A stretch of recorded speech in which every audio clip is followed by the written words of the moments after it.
أعوذ بالله من الشيطان الرجيم بسم الله الرحمن الرحيم اللهم صل على محمد وعلى آل محمد كما صليت على إبراهيم وعلى آل إبراهيم إنك حميد مجيد اللهم بارك على محمد وعلى آل محمد كما باركت على إبراهيم وعلى آل إبراهيم إنك حميد مجيد.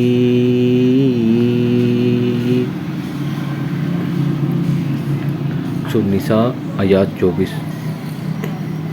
دوستوں بس آپ لوگوں سے ریکویسٹ ہے بے شک ویڈیو کو لائک سبسکرائب شیئر نہ کیا کریں لیکن اس کو مکمل لازمی دیکھا کریں.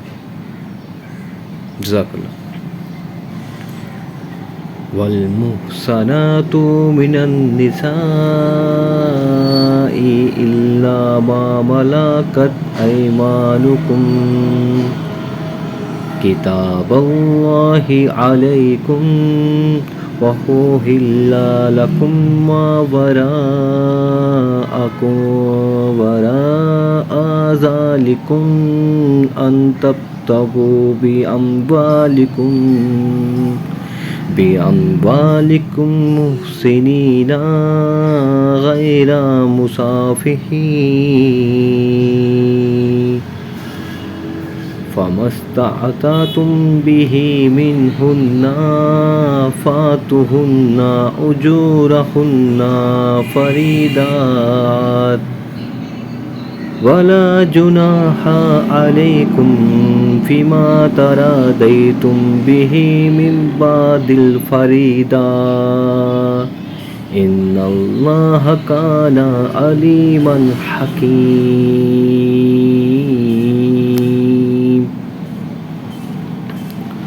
اور حرام کی گئی ہیں شوہر والی عورتیں مگر وہ جو تمہاری ملکیت میں آ جائیں. اللہ تعالیٰ نے یہ احکام تم پر فرض کر دیے ہیں اور ان عورتوں کے سوا اور عورتیں تمہارے لیے حلال کی گئی ہیں کہ اپنے مال کے مہر سے تم ان سے نکاح کرنا چاہو برے کام سے بچنے کے لیے نہ کہ شہوت رانی کرنے کے لیے. اس لیے جن سے تم فائدہ اٹھاؤ انہیں ان کا مقرر کیا ہوا مہر دے دو اور مہر مقرر ہو جانے کے بعد تم آپس کی رضامندی سے جو طے کر لو اس میں تم پر کوئی گناہ نہیں. بے شک اللہ تعالیٰ علم والا حکمت والا ہے. یعنی جو عورتیں جنگ میں پکڑی ہوئی آئی ہیں ان کے کافر شوہر دارالحرب میں موجود ہوں وہ حرام نہیں ہے کیونکہ دارالحرب سے دارالاسلام میں آنے کے بعد ان کے نکاح ٹوٹ گئے. ایسی عورتوں کے ساتھ نکاح بھی کیا جا سکتا ہے اور جس کی ملک یامین میں وہ ہوں ان سے تمتع بھی کر سکتا ہے. البتہ فقہ کے درمیان اس امر میں اختلاف ہے کہ اگر میاں اور بیوی دونوں ایک ساتھ گرفتار ہوں تو ان کا کیا حکم ہے. امام ابو حنیفہ اور ان کے صاحب کہتے ہیں کہ ان کا نکاح باقی رہے گا اور امام مالک و شافعی رحمۃ اللہ کا مسلک یہ ہے کہ ان کا نکاح بھی باقی نہ رہے گا. لونڈی سے تمتع کے معاملے میں بہت سی غلط فہمی لوگوں کے ذہن میں ہیں لہذا حسب ذیل مسائل کو اچھے طریقے سے سمجھ لیجئے. نمبر 1 جو عورتیں جنگ میں گرفتار ہوں ان کو پکڑتے ہی ہر سپاہی ان کے ساتھ مباشرت کرنے کا مجاز نہیں ہے بلکہ اسلامی قانون یہ ہے کہ ایسی عورتیں حکومت کے حوالے کر دی جائیں. حکومت کو اختیار ہے کہ چاہے ان کو رہا کر دے چاہے ان سے فدیہ لے چاہے ان کا تبادلہ ان مسلمانوں قیدیوں سے کرے جو دشمن کے ہاتھ میں ہوں اور چاہے تو انہیں سپاہیوں میں تقسیم کر دے. ایک سپاہی صرف اس عورت سے ہی تمتع کرنے کا مجاز ہے جو حکومت کی طرف سے باقاعدہ اس کی ملک میں دی گئی ہو. نمبر 2 جو عورت اس طرح کسی کی ملک میں دی جائے اس کے ساتھ بھی اس وقت تک مباشرت نہیں کی جا سکتی جب تک کہ اسے ایک مرتبہ ایام ماہواری نہ آ جائے اور یہ اطمینان نہ ہو لے کہ وہ حاملہ نہیں ہے. اس سے پہلے مباشرت کرنا حرام ہے، اور اگر وہ حاملہ ہو تو واضح حمل سے پہلے بھی مباشرت ناجائز ہے۔ نمبر 3، جنگ میں پکڑی عورتوں سے تمتع کے معاملے میں یہ شرط نہیں ہے کہ وہ اہل کتاب ہی میں سے ہوں، ان کا مذہب خواہ کوئی ہو، بہرحال جب وہ تقسیم کر دی جائیں تو جن کے حصے میں وہ آئیں وہ ان سے تمتع کر سکتے ہیں۔ جو عورت جس شخص کے حصے میں دی گئی ہو صرف وہی اس کے ساتھ تمتع کر سکتا ہے، کسی دوسرے کو اسے ہاتھ لگانے کا حق نہیں ہے۔ اس عورت سے جو اولاد ہوگی وہ اسی شخص کی جائز اولاد سمجھی جائے گی جس کی ملک میں وہ عورت ہے۔ اس اولاد کے قانونی حق وہی ہوں گے جو شریعت میں سلبی اولاد کے لیے مقرر ہیں۔ صاحب اولاد ہو جانے کے بعد وہ عورت فروخت نہ کی جا سکے گی اور مالک کے مرتے ہی وہ آپ سے آپ آزاد ہو جائے گی۔ جو عورت اس طرح کسی شخص کی ملک میں آئی ہو اسے اگر اس کا مالک کسی دوسرے شخص کے نکاح میں دے دے تو پھر مالک کو اس سے دوسری تمام خدمات لینے کا حق تو رہتا ہے، لیکن شاہوانی تعلق کا حق باقی نہیں رہتا۔ جس طرح شریعت نے بیویوں کی تعداد پر 4 کی پابندی لگائی ہے، اس طرح لونڈیوں کی تعداد پر نہیں لگائی، لیکن اس معاملے میں کوئی حد مقرر نہ کرنے سے شریعت کا منشا یہ نہ تھا کہ مالدار لوگ بے شمار لونڈیاں خرید کر جمع کر لیں اور اپنے گھر کو عیاشی کا گھر بنا لیں، بلکہ در حقیقت اس معاملے میں عدم تعین کی وجہ سے جنگی حالات کا عدم تعین ہے۔ ملکیت کے تمام دوسرے حقوق کی طرح وہ مالکانہ حقوق بھی قابل انتقال ہیں جو کسی شخص کو ازروائے قانون یا کسی اسیر جنگ پر حکومت نے عطا کیے ہوں۔ حکومت کی طرف سے حقوق ملکیت کا باقاعدہ عطا کیے جانا ویسے ہی ایک قانونی فعل ہے جیسے نکاح ایک قانونی فعل ہے، لہذا کوئی معقول وجہ نہیں کہ جو شخص نکاح میں کسی قسم کی کراہت محسوس نہیں کرتا وہ خواہ مخواہ لونڈی سے تمتع میں کراہت محسوس کرے۔ نمبر 2، اسیرین جنگ میں سے کسی عورت کو کسی شخص کی ملکیت میں دینے کے بعد پھر حکومت اسے واپس لینے کی مجاز میں نہیں رہتی، بلکہ اسی طرح جیسے کسی عورت کا ولی اس کو کسی کے نکاح میں دے چکنے کے بعد پھر واپس لینے کا حقدار نہیں رہتا۔ اگر کوئی فوجی کمانڈر محض وقتی اور عارضی طور پر اپنے سپاہیوں کو قیدی عورتوں سے شیوانی پیاس بجھانے کی اجازت دے دے اور محض کچھ وقت کے لیے انہیں فوج میں تقسیم کرے تو یہ اسلامی قانون کی روح سے قطعاً ایک ناجائز فعل ہے، اور اس میں اور زنا میں کوئی فرق نہیں، اور زنا اسلامی قانون میں جرم ہے۔ آیات 25، وَمَن لَّمْ يَسْتَطِعْ مِنكُمْ طَوْلًا أَن يَنكِحَ الْمُحْصَنَاتِ الْمُؤْمِنَاتِ فَمِمَّا مَلَكَتْ أَيْمَانُكُم مِّن فَتَيَاتِكُمُ الْمُؤْمِنَاتِ وَاللَّهُ أَعْلَمُ بِإِيمَانِكُم بَعْضُكُم مِّن بَعْضٍ فَانكِحُوهُنَّ بِإِذْنِ أَهْلِهِنَّ وَآتُوهُنَّ أُجُورَهُنَّ بِالْمَعْرُوفِ مُحْصَنَاتٍ غَيْرَ مُسَافِحَاتٍ وَلَا مُتَّخِذَاتِ أَخْدَانٍ فَإِذَا أُحْصِنَّا فَإِنْ أَتَيْنَا بِفَاحِشَةٍ فَعَلَيْهِنَّ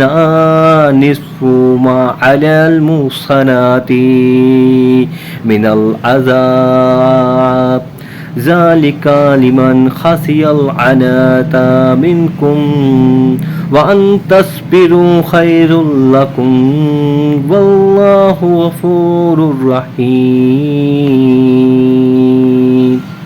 اور تم میں سے جس کسی کو آزاد مسلمان عورتوں سے نکاح کرنے کی پوری وسعت طاقت نہ ہو وہ مسلمان لونڈیوں سے جن کے تم مالک ہو اپنا نکاح کر لو۔ اللہ تمہارے اعمال کو بخوبی جاننے والا ہے، تم سب آپس میں ایک ہی تو ہو، اس لیے ان کے مالکوں کی اجازت سے ان سے نکاح کر لو، اور قاعدے کے مطابق ان کے مہر ان کو دے دو، وہ پاک دامن ہو، نہ کہ اعلانیہ بدکاری کرنے والیاں نہ خفیہ آشنائی کرنے والیاں۔ پس جب یہ لونڈیاں نکاح میں آ جائیں پھر اگر وہ بے حیائی کا کام کریں تو انہیں عادی سزا ہے، اس سزا سے جو آزاد عورتوں کی ہے۔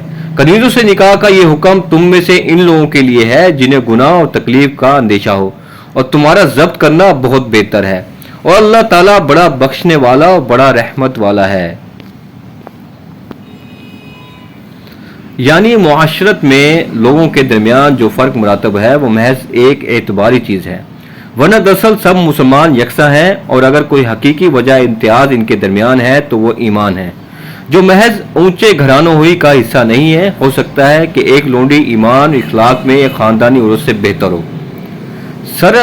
سری نگاہ میں یہاں ایک پیچیدگی واقع ہوتی ہے جس سے خوارج اور ان دوسرے لوگوں نے فائدہ اٹھایا ہے جو رجم کے منکر ہیں۔ وہ کہتے ہیں کہ اگر آزاد شادی شدہ عورت کے لیے شریعت اسلام میں زنا کی سزا رجم ہے تو اس کی نصف سزا کیا ہو سکتی ہے جو لونڈی کو دی جائے۔ لہذا یہ آیات اس بات پر دلیل قاطع ہے کہ اسلام میں رجم کی سزا ہے ہی نہیں، لیکن ان لوگوں نے قرآن کے الفاظ پر غور نہیں کیا۔ اس رکوع میں لفظ محصنات محفوظ عورتوں دو مختلف معنوں میں استعمال کیا گیا ہے، ایک شادی شدہ عورتیں جن کو شوہر کی حفاظت حاصل ہو، دوسری خاندانی عورتیں جن کو خاندان کی حفاظت حاصل ہو، اگرچہ وہ شادی شدہ نہ ہو۔ آیات زیر بحث میں محصنات کا لفظ لونڈی کے بالمقابل خاندانی عورتوں کے لیے دوسرے معنی میں استعمال ہوا ہے، نہ کہ پہلے معنی میں، جیسے کہ آیات کے مضمون صاف ظاہر ہے۔ بخلاف اس کے لونڈیوں کے لیے محصنات کا لفظ پہلے معنی میں استعمال ہوا ہے اور صاف الفاظ میں فرمایا ہے کہ جب انہیں نکاح کی حفاظت حاصل ہو جائے تب ان کے لیے زنا کے ارتکاب پر وہ سزا ہے جو مذکور ہوئی ہے۔ اب اگر غیر نگاہ سے دیکھا جائے تو یہ بات بالکل واضح ہو جاتی ہے کہ خاندانی عورت کو دو حفاظتی حاصل ہوتی ہیں، ایک خاندان کی حفاظت جس کی بنا پر وہ شادی کے بغیر بھی محصنہ ہوتی ہے، دوسری شوہر کی حفاظت جس کی وجہ سے اس کے لیے خاندان کی حفاظت پر ایک اور حفاظت کا اضافہ ہو جاتا ہے۔ بخلاف اس کے لونڈی جب تک لونڈی ہے محصنہ نہیں ہے کیونکہ اس کو کسی خاندان کی حفاظت حاصل نہیں ہے، البتہ نکاح ہونے پر اس کو صرف شوہر کی حفاظت حاصل ہوتی ہے، اور وہ بھی ادھوری، کیونکہ شوہر کی حفاظت میں آنے کے بعد بھی نہ تو وہ ان لوگوں کی بندگی سے آزاد ہوتی ہے جن کے ملک میں وہ تھی، اور نہ اسے معاشرت میں وہ مرتبہ حاصل ہوتا ہے جو خاندانی عورت کو نصیب ہوا کرتا ہے۔ لہذا اسے جو سزا دی جائے گی وہ غیر شادی شدہ خاندانی عورتوں کی سزا سے عادی ہوگی، نہ کہ شادی شدہ خاندانی عورتوں کی سزا سے۔ نیز یہیں سے یہ بات بھی معلوم ہو گئی کہ سورہ نور کی دوسری آیات میں زنا کی جس سزا کا ذکر ہے وہ صرف غیر شادی شدہ خاندانی عورتوں کے لیے ہے، جن کے مقابلے میں یہاں شادی شدہ لونڈی کی سزا نصف بیان کی گئی ہے۔ رہے شادی شدہ خاندانی عورتیں تو وہ غیر شادی شدہ محصنات سے زیادہ سخت سزا کی مستحق ہیں، کیونکہ وہ دوہری حفاظت کو توڑتی ہیں۔ اگرچہ قرآن ان کے لیے سزائے رجم کی تشریح نہیں کرتا لیکن نہایت لطیف طریقے سے اس کی طرف اشارہ کرتا ہے۔ جو بلندن ذہن لوگوں سے مخفی رہ جائے تو رہ جائے، نبی صلی اللہ علیہ وآلہ وسلم کے ذہن رسا سے مخفی نہیں رہ سکتا، یعنی خاندانی عورت سے نکاح کرنے کی استطاعت نہ ہو تو کسی لونڈی سے اس کے مالکوں کی اجازت لے کر نکاح کر لینے کی سہولت ہے۔ 26 یرید اللہ لیبین لکم ویہدیکم سنن الذین من قبلکم ویتوب علیکم واللہ علیم حکیم۔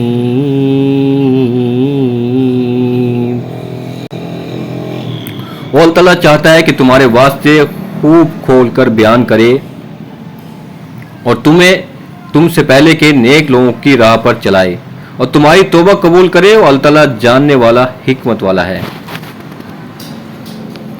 سورہ کے آغاز سے یہاں تک جو ہدایت دی گئی ہیں اور اس سورہ کے نزول سے پہلے سورہ بقرہ میں مسائل تمدن و معاشرت کے حقیقی جو ہدایت دی جا چکی تھی، ان سب کی طرف بحیثیت مجموعی اشارہ کرتے ہوئے فرمایا جا رہا ہے کہ معاشرت اخلاق و تمدن کے وہ قوانین ہیں جن پر قدیم ترین زمانہ سے ہر دور کے انبیاء علیہ السلام اور ان کے صالح پیر و عمل کرتے چلے آئے ہیں، اور یہ اللہ کی عنایت مہربانی ہے کہ وہ تم کو جاہلیت کی حالت سے نکال کر صالحین کی طرح کی زندگی کی طرف تمہاری رہنمائی کر رہا ہے۔ آیات 27 واللہ یرید ان یتیب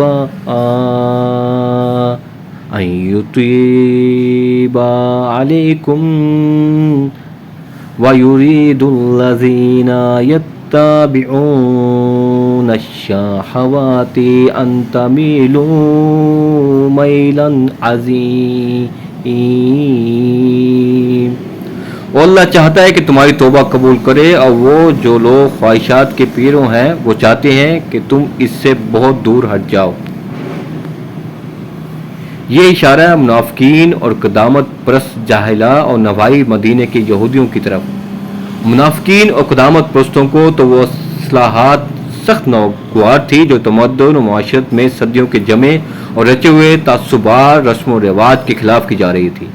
میراث میں لڑکیوں کا حصہ، بیوہ عورت کا سسرال کی بندش و رہائی پانا اور عدت کے بعد اس کا ہر شخص سے نکاح کے لیے آزاد ہو جانا، ستیلی ماں سے نکاح حرام ہونا، دو بہنوں کے ایک ساتھ نکاح میں جمع کیے جانے کو ناجائز قرار دینا، متنبی کو وراثت سے محروم کرنا اور منہ بولے بھائی کے لیے متبنی کی بیوہ اور متعلقہ کا حلال ہونا، یہ اور اس طرح کی دوسری اصلاحات میں سے ایک چیز ایسی تھی جس پر بڑے بوڑھے اور آبائی رسوم کے پرستار چیخ اٹھتے تھے۔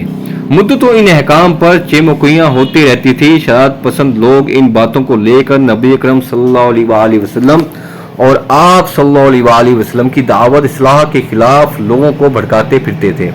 مثلا جو شخص کسی ایسے نکاح سے پیدا ہوا تھا جسے اب اسلامی شریعت حرام قرار دے رہی تھی، اس کو یہ کہہ کر اشتعال دلایا جاتا تھا کہ لیجئے آج جو نئے احکام وہاں آئے ہیں ان کی روح سے آپ کی ماں اور آپ کے باپ کا تعلق ناجائز ٹھہرا دیا گیا ہے۔